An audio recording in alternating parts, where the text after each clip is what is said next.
주님의 뜻을 이루소서. 고요한 중에 기다리니 지능과 같은 날 빚으소. 주님의 영성 만드소서. 주님의 뜻을 이루소서. 주님 발 앞에 엎드리니 나의 맘속을 살피시소.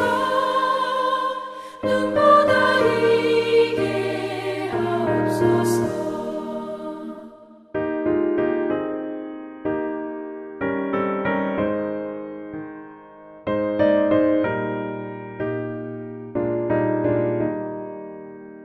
주님의 뜻을 이루소서. 병들어 몸이 피곤할 때 권능의 손을 내게 펴서 강건케 하여 주옵소서. 주님의 뜻을 이루소서. 온전히 나를 주장하사 주님과 함께 동행함을 만민이 알게 하옵소서.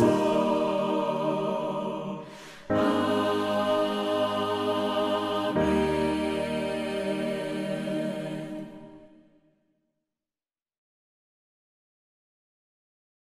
오늘 우리 주신 하나님의 말씀은 사사기 11장 29절에서 36절까지의 말씀입니다.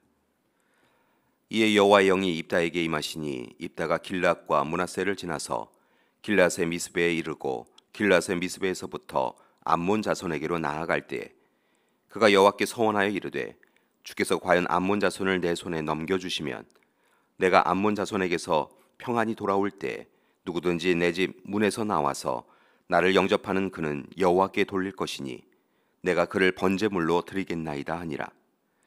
이에 입다가 암몬 자손에게 이르러 그들과 싸우더니 여호와께서 그들을 그의 손에 넘겨주시매 아로엘에서부터 민닛에 이르기까지 20성읍을 치고 또 아벨그라민까지 매우 크게 무찌르니 이에 암몬 자손이 이스라엘 자손 앞에 항복하였더라. 입다가 미스바에 있는 자기 집에 이를 때 보라 그의 딸이 소고를 잡고 춤추며 나와서 영접하니 이는 그의 무남 동료라.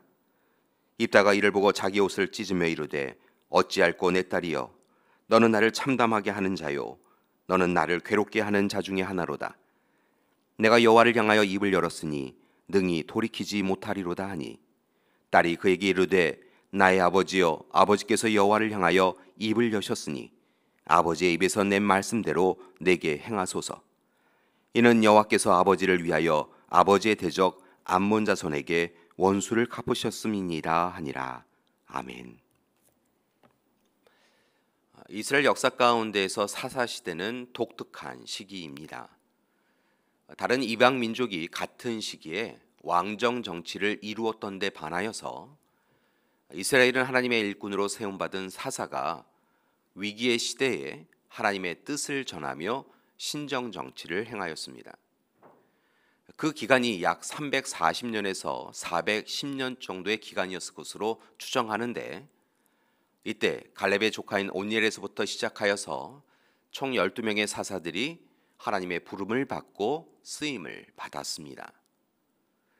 하나님은 가나안에 정착한 이래 배신, 징계, 회개, 구원이라고 하는 패턴을 되풀이하는 이스라엘 백성을 위하여 사사들을 구원의 도구로 사용하신 것입니다. 그래서 대부분의 사사들은 카리스마적인 영웅으로 설명되어 있습니다. 그러나 또한 성경은 사사 역시 사람이었다라고 하는 것을 강조합니다. 즉 사사도 완전한 인간은 아니라는 것입니다. 그도 부족하고 연약하고 어리석었습니다. 아니 오히려 사사로 부름받은 사람들은 그들이 쓰임받을 만한 큰 능력과 지혜가 있어서가 아니라 오히려 부족하고 연약하여서 하나님만을 의지할 수밖에 없기에 쓰임을 받았다라고 말하고 있습니다. 그래서 때로 성경은 사사들의 실수와 실패 이야기를 숨기지 아니하고 그대로 드러냅니다. 바로 오늘 말씀도 그에 해당합니다. 이스라엘의 유명한 사사 입다와 그의 딸에 관한 이야기입니다. 사사 입다는 암몬 사람들과 전투를 앞두고 하나님 앞에 서원하였습니다. 만일 전쟁에서 이기게 된다고 한다면 그 싸움에서 이기고 집으로 돌아갔을 때 자기 집 문에서 가장 먼저 자신을 맞으러 나오는 사람을 번제물로 바치겠다라고 하는 서원이었습니다. 물론 이 서원은 성경에서는 이질적인 내용입니다. 왜냐하면 근본적으로 하나님은 인신제사를 허용하지 않으시기 때문입니다. 고대 근동 국가 중에서는 인신제사를 정기적으로 진행하였던 국가가 있었지만 하나님은 그것을 원하지 않으셨습니다. 금지하시기도 하셨습니다. 그렇게 인신제사를 드린다라고 하는 것은 하나님의 요구가 아니라 오히려 입다의 과잉 충성 신앙이었을 것으로 우리는 생각할 수 있습니다. 아마도 입다는 일반적으로 주인을 위하여 먼저 집에서 나오게 되는 종을 번제물로 내어드리겠다라고 하는 생각을 하고 서원하였을 것입니다. 다행히도 하나님의 도우심으로 입다는 암몬 사람들과 싸워 이겼습니다. 그리고 입다는 무사히 집으로 귀환하게 되는 것이지요. 여기까지는 모든 것이 행복이었습니다. 그런데 문제가 생깁니다. 집에서 그를 가장 먼저 반긴 사람이 종이 아니라 소고를 잡고 춤추며 나온 그의 무남 동료 딸이었습니다. 입다는 딸을 보는 순간 자기 옷을 찢으며 통곡하였다라고 성경은 증거합니다. 딸을 향하여 어찌하여 자신을 참담하게 하고 괴롭게 하느냐라고 질책합니다. 그 질책은 결국은 딸이 아닌 자신에게 한 질책이었습니다. 그리고 이제 결정해야 합니다. 비록 입다는 딸을 바치게 되리라 생각 못하고 한 서원이었지만 결국 하나님과 한 약속이므로 이 서원을 모른다 할 수는 없기 때문입니다. 그래서 입다는 머뭇거리고 있었습니다. 놀라운 것은 이 모든 사연을 들은 입다의 딸이 아버지의 뜻을 거스르지 않았다는 것입니다. 아브라함의 뜻에 순종한 이삭처럼 입다의 딸이 아버지의 뜻에 순종합니다. 아버지가 하나님께 한 약속을 지키겠습니다라고 말하였다는 것입니다. 다만 오늘 말씀의 뒷부분에 보면 2달간 친구들과 산에 가서 실컷 울 수 있는 그런 시간만을 얻게 해달라라고 요구하였고 나머지의 모든 시간은 하나님 또한 아버지의 뜻에 순종하겠다라고 이야기합니다. 이후에 이스라엘에는 하나의 관습이 생겼다고 합니다. 여자들이 해마다 산으로 들어가서 입다의 딸을 애도하여 나흘 동안 슬피 우는 관습입니다. 사사 입다의 이야기는 우리에게 몇 가지를 교훈합니다. 첫째, 하나님의 영이 임하고 하나님의 도우심이 임하면 무엇이든 할 수 있다는 것입니다.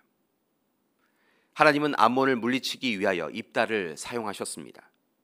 똑같이 하나님이 함께 하시면 우리도 어떤 상대도 이길 수 있습니다. 둘째, 하나님을 향한 서원은 꼭 지켜져야 한다는 것입니다.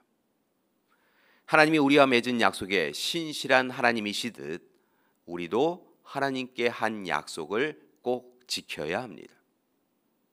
우리가 마음에 흡족할 때만 지키는 것이 아닙니다. 우리의 형편과 상황이 가능할 때만 지키는 것이 아닙니다. 하나님과의 약속은 꼭 지켜져야 합니다. 따라서 하나님과의 약속은 함부로 그리고 경솔하게 해서는 안 되는 것입니다. 신명기 23장 21절 이하의 말씀, 내 하나님 여호와께 서원하거든 갚기를 더디하지 말라. 내 하나님 여호와께서 반드시 그것을 내게 요구하시리니 더디면 그것이 내게 죄가 될 것이라 라고 하는 이 말씀을 기억하셔야 합니다. 셋째, 하나님 앞에 서원할 때는 자신을 드러내기 위해서가 아니라 오직 하나님을 드러내기 위하여서 행해야 합니다. 하나님의 일꾼으로서 부름을 받았다면 온전한 헌신을 해야 합니다. 교회 여러분, 하나님은 사사시대에 사사만 부르신 것이 아니라 오늘 이 시대에 우리도, 저와 여러분도 부르고 계십니다. 하나님이 부르신 일에 우리의 삶이 온전히 헌신하기 원합니다. 그리고 하나님과 맺은 서약을 온전히 지켜나가는 저와 여러분이 되시기 바랍니다. 하나님이 우리와 함께해 주실 것입니다. 함께 기도하시겠습니다. 사랑의 하나님, 오늘 이 시간 입다가 암몬과의 전투 가운데 하나님 앞에 서원하였던 것을 보았습니다. 하나님, 그리고 그 서원을 그의 딸이 이루어가는 것을 함께 봅니다.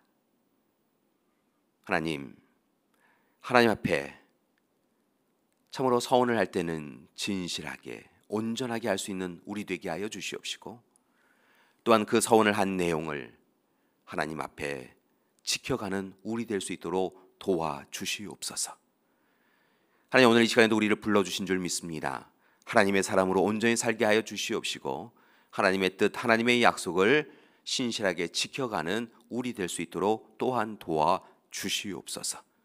우리를 통하여 하나님의 뜻이 이 땅에 온전히 행해져 갈 수 있도록 함께하여 주시옵소서. 이제는 우리 주 예수 그리스도의 은혜와 하나님의 사랑하심과 성령님의 돌보시고 동행하시는 귀한 역사가 오늘 이 시간 하나님께 이룬, 또한 하나님을 위하여 행한 서원 약속을 힘써서 이루어 가겠습니다 결단하고 다짐하는 우리 믿음의 가족들 위해, 가정과 교회 위에 지금부터 영원토록 함께 하시기를 간절히 축원하옵나이다. 아멘.